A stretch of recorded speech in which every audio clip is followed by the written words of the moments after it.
Olá pessoal, aqui é o professor Cláudio Henrique. Na aula de filosofia de hoje, a gente vai falar a epistemologia, teoria do conhecimento. A gente vai perceber como alguns dos pensadores, eles conceituam como se dá o conhecimento, certo? E é bom que a gente se ligue em cada pensamento de alguns pensadores da filosofia, né?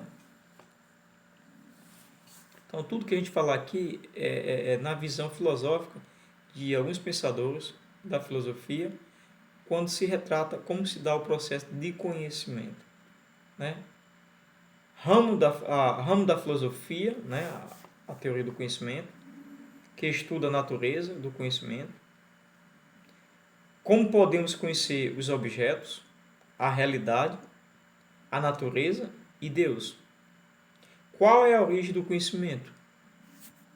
Conhecemos efetivamente os objetos ou apenas imagens e representações mentais deles? O conhecimento dos objetos é determinado pelas experiências sensíveis ou é mais determinado por nossas estruturas mentais? Racionalistas e empiristas.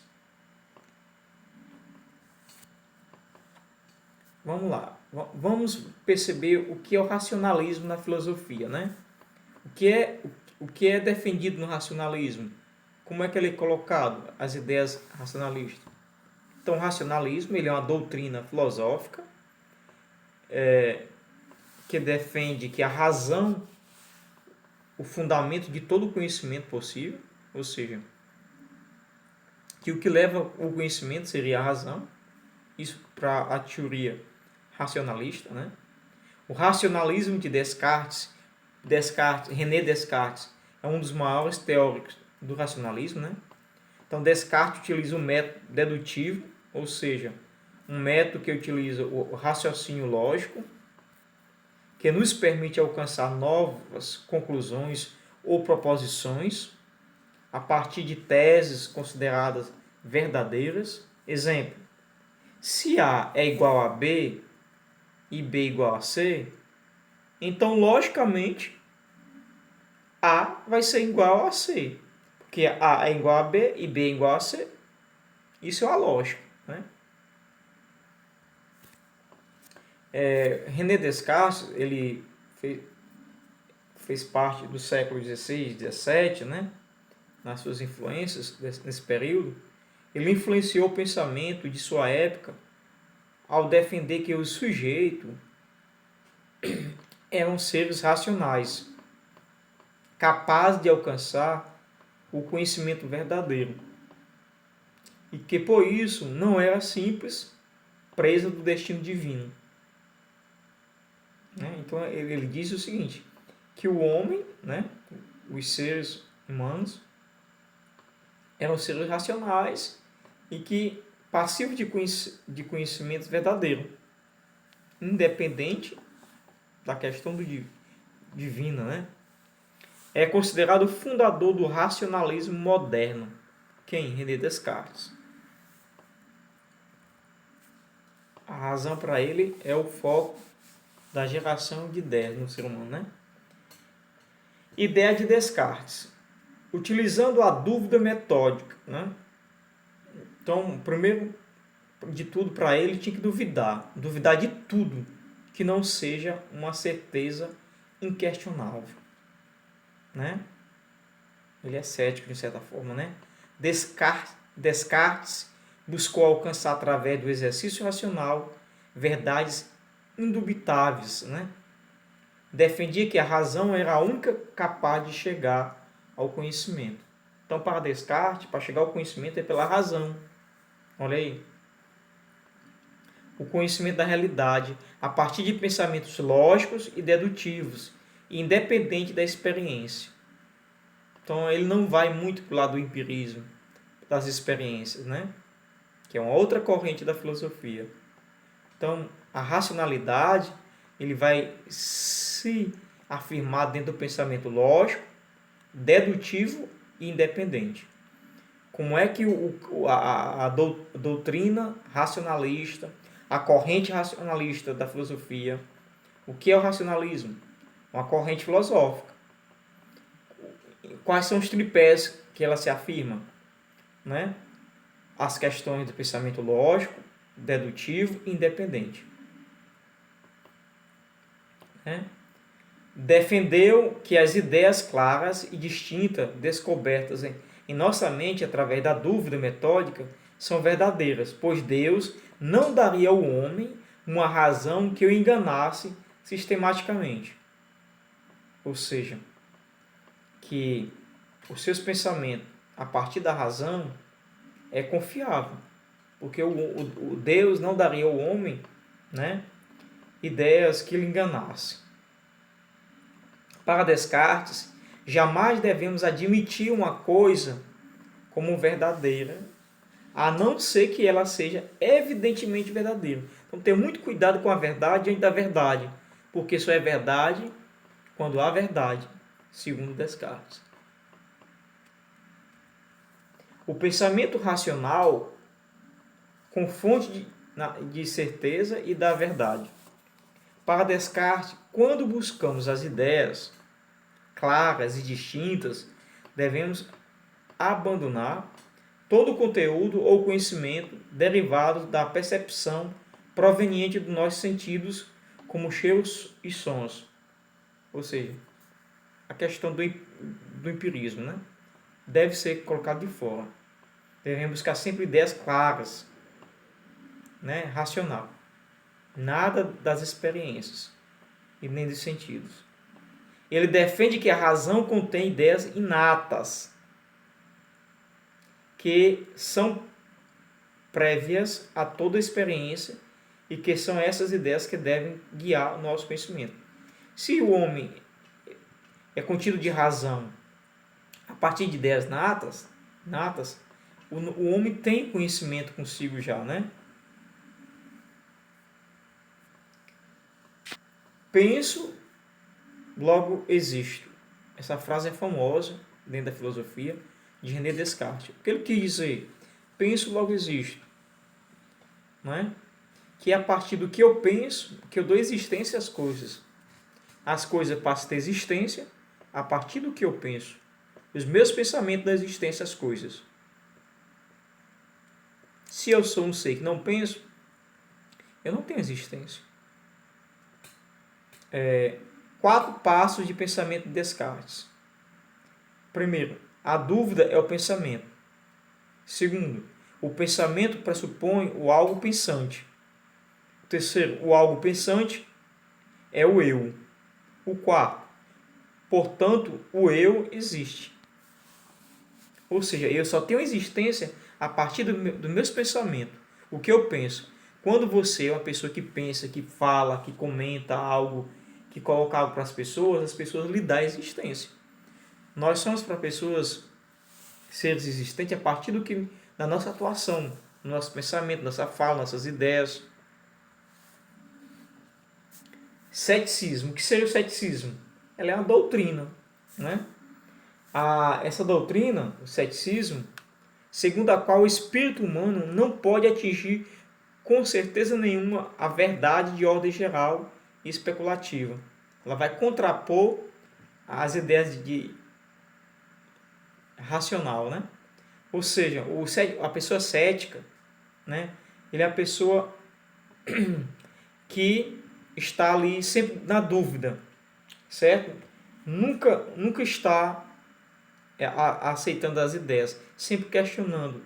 Nunca acha que vai chegar a uma conclusão, a verdade. É uma pessoa, um indivíduo descrente, né? Sempre duvidando. É um incrédulo.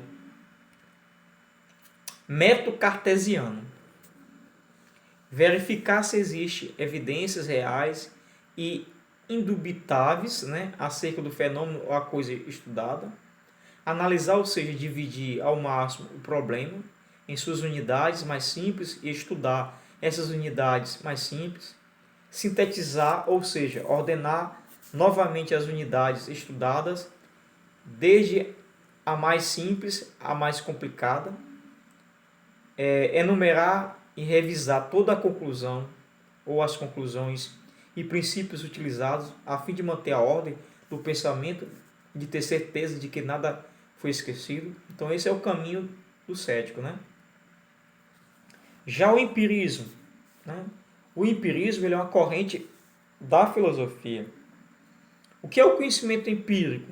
É o conhecimento que advém das experiências. O que é uma pessoa empírica? Ele vive muito de conhecimento do dia a dia, das experiências. E como ele vai gerar um conhecimento a partir da questão empírica que se dá pelas experiências, ele vai precisar do mundo sensível, que o mundo sensível está composto dos sentidos, que são 5, né? Ou seja, o empirismo defende que a forma de todos os conceitos e conhecimento humano é a experiência sensível, através dos 5 sentidos. Ocorre então o deslocamento do foco do conhecimento do sujeito do conhecimento racionalismo para o objeto do conhecimento empírico. Ou seja, o maior filósofo que marca o empirismo é John Locke. Então, para John Locke, que foi um filósofo do século 17, 18, né, que vai entre 1602 a 1704, não existe ideias inatas. Ou seja, o sujeito não nasce com ideias, nem pensamento a priori. Né? O que são pensamento a priori? Intuitivo, né? Anterior às experiências.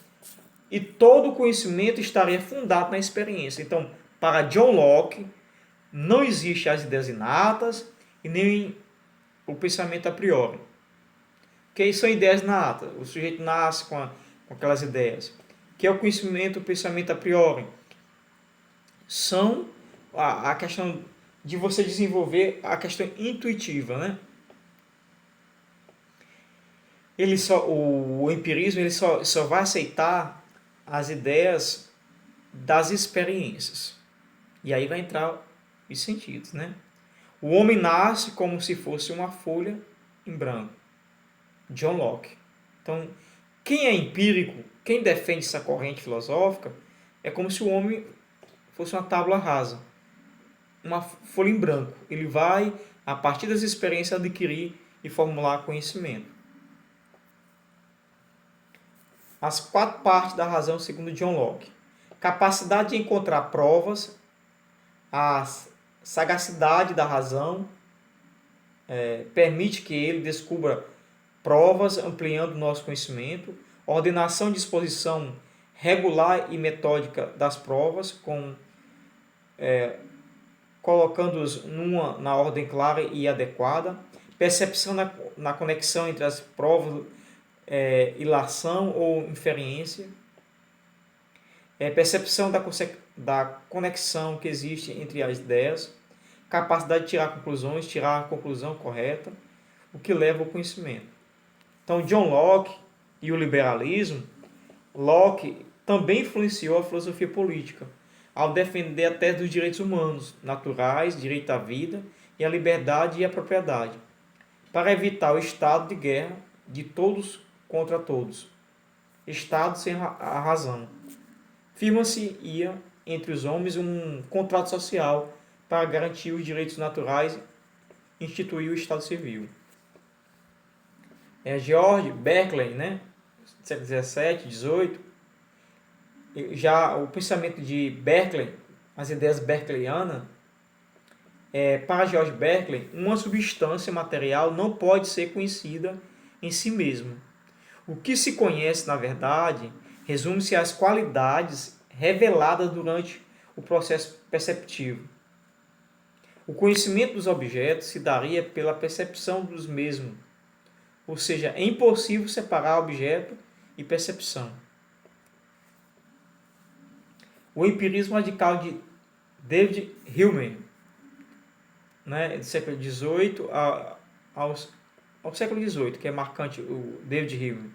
Então, para Hume, as percepções provocam impressões vivazes, né, e estas são mais intensas e claras, as sensações e emoções, que as ideias seriam meras cópias das impressões.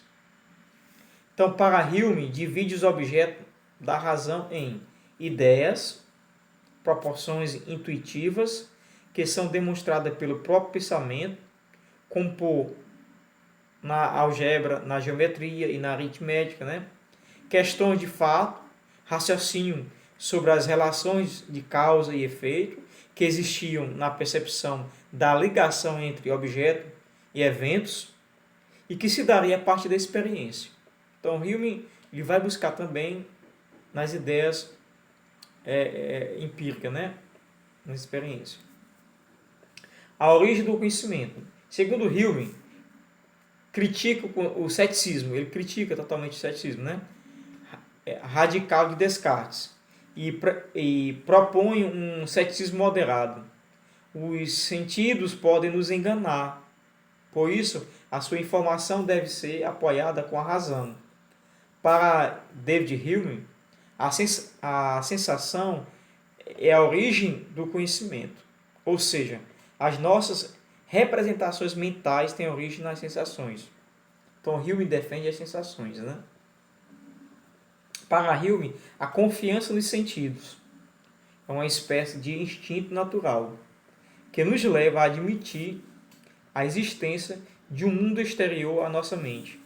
Nada está no intelecto que não tenha estado antes no sentido. David Hume.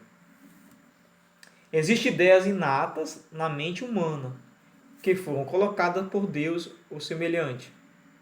Hume não concorda, né? Descartes sim. Para Descartes, na mente humana, né, há ideias, né? O que são as impressões e ideias, né? Já que as impressões para Hume é tão importante. As impressões são atos originários do nosso conhecimento. Imagem ou sentimentos que derivam imediatamente da realidade, vivos e fortes. Corresponde a dados das experiências, presente e atual, as sensações, paixões, emoções, tudo isso está no campo das impressões. Já as ideias, elas são representações ou imagens debilitadas, enfraquecidas das impressões do pensamento. Marcas deixadas pelas impressões da memória, impressão menos viva, cópia enfraquecida da impressão original. Hume e o problema do conhecimento. Não há para Hume, não há impressão acerca de leis universais ou de relações necessárias entre dois fenômenos, causalidade. Por isso, não podemos considerar o conhecimento como absolutamente verdadeiro, segundo Hume. Para Hume, a relação causal não existe realmente nos objetos, nas coisas, mas sim no espírito, mente humana. Hume e o problema da causalidade. Para Hume, o hábito seria o grande guia da vida humana. Não existiria ideias, princípios ou regras inatas na razão.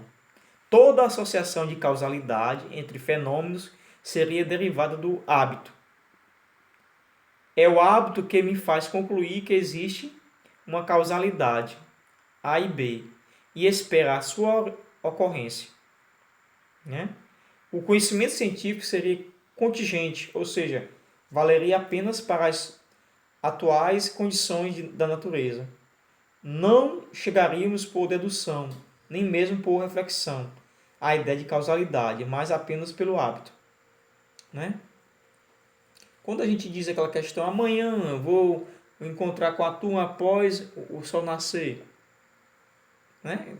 A questão do hábito, após o sol nascer, será que o sol vai nascer? E se estiver nublado? Olha aí. Hume e as crenças causais. Em que consiste a nossa ideia de necessidade quando dizemos que dois objetos estão necessariamente ligados entre si? A este respeito, repetirei o que muitas vezes disse. Como não temos ideias alguma que não derive de uma impressão, se afirmarmos ter a ideia de ligação necessária ou causal, deveremos encontrar algumas impressão que esteja na origem desta ideia. Então, Immanuel Kant, né, é um dos mais importantes filósofos da modernidade. Ele influenciou profundamente o iluminismo, né? Quem? Kant. Então, não nos dá com as ideias kantianas, que é um cara do racionalismo, né, e empirismo. Ele vai agregar as duas correntes filosóficas, tanto o racionalismo como o empirismo. Immanuel Kant, né? Sua reflexão filosófica buscou responder a 3 perguntas: que posso saber? Que devo saber? Que me é dado esperar?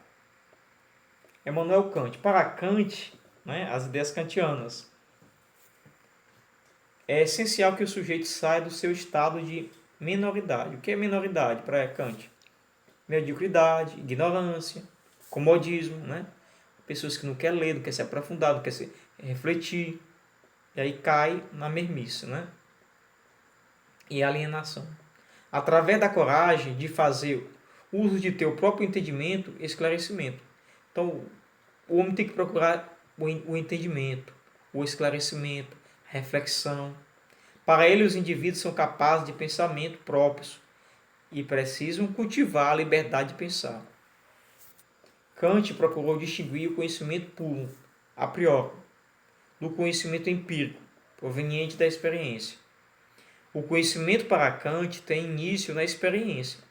Então, se ele valoriza a experiência, então ele está valorizando o empirismo. Kant dizia que Hume o havia despertado no seu sono dogmático. No entanto, Kant buscou superar o ceticismo de Hume.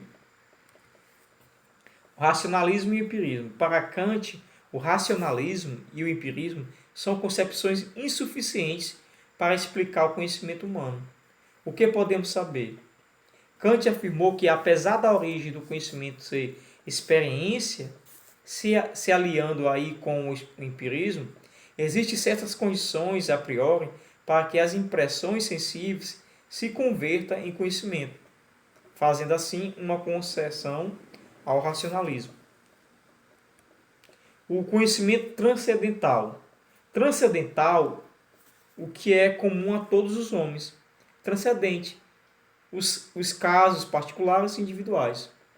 São as condições a priori do entendimento de qualquer experiência, ou seja, o entendimento, a razão, impõe aos objetos conceitos a priori. O conhecimento para Kant só é possível porque existem as faculdades humanas de cognição, ou seja, estruturas mentais que nos possibilitam organizar as percepções e o conhecimento.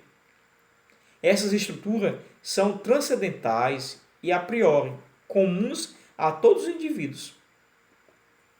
Então, todos os indivíduos têm questão intuitiva, né? O conhecimento transcendental denomina, né, transcendental todo o conhecimento que, em geral, se ocupa tanto com o objeto, mas com o nosso modo de conhecimento de objeto, na medida em que este deve ser possível a priori. Um sistema de tais conceitos denomina-se-ia filosofia transcendental. Kant em Crítica da Razão Pura. O idealismo transcendental. A nossa percepção organiza o nosso conhecimento. Então eu passo pelas percepções para que eu possa organizar o meu conhecimento sobre determinada coisa. Por isso os objetos que vemos não são os objetos em si, as coisas em si mesmas, mas sim a forma como esses objetos se apresentam para nós como um fenômeno.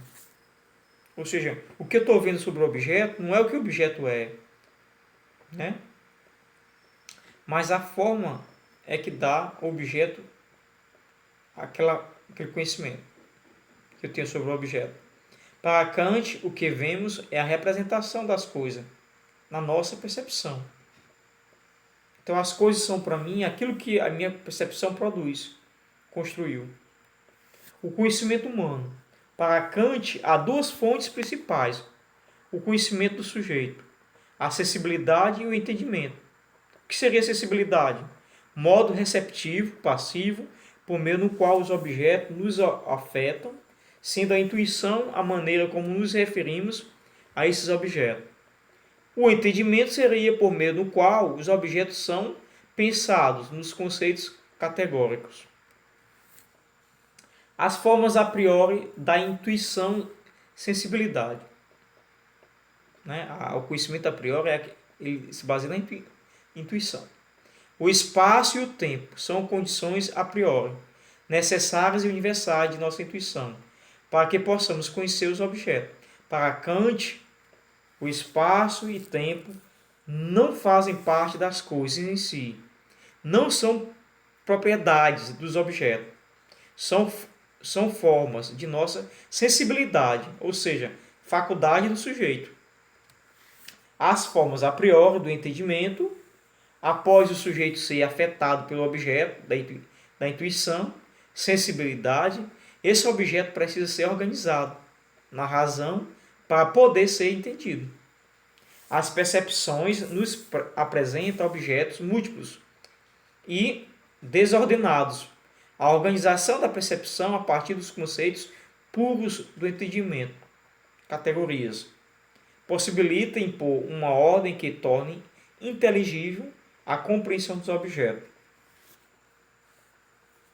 As categorias a priori do entendimento são elas: quantidade, unidade, pluralidade, totalidade; qualidade, realidade, negação, limitação; relação, substância, causalidade e comunidade; modalidade, possibilidade, existência e necessidade.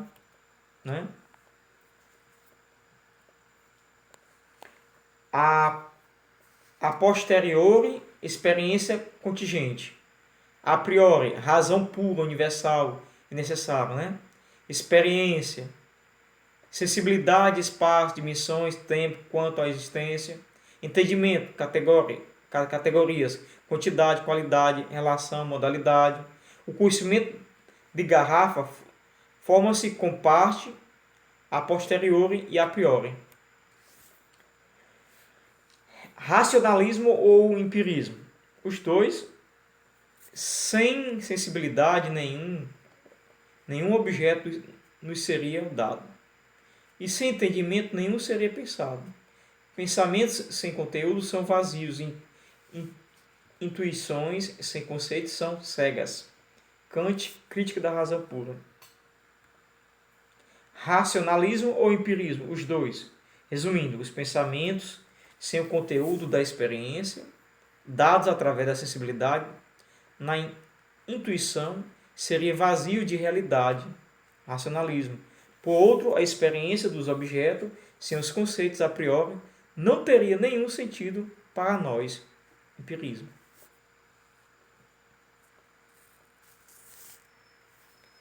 E aqui a gente vai ficando e até a próxima.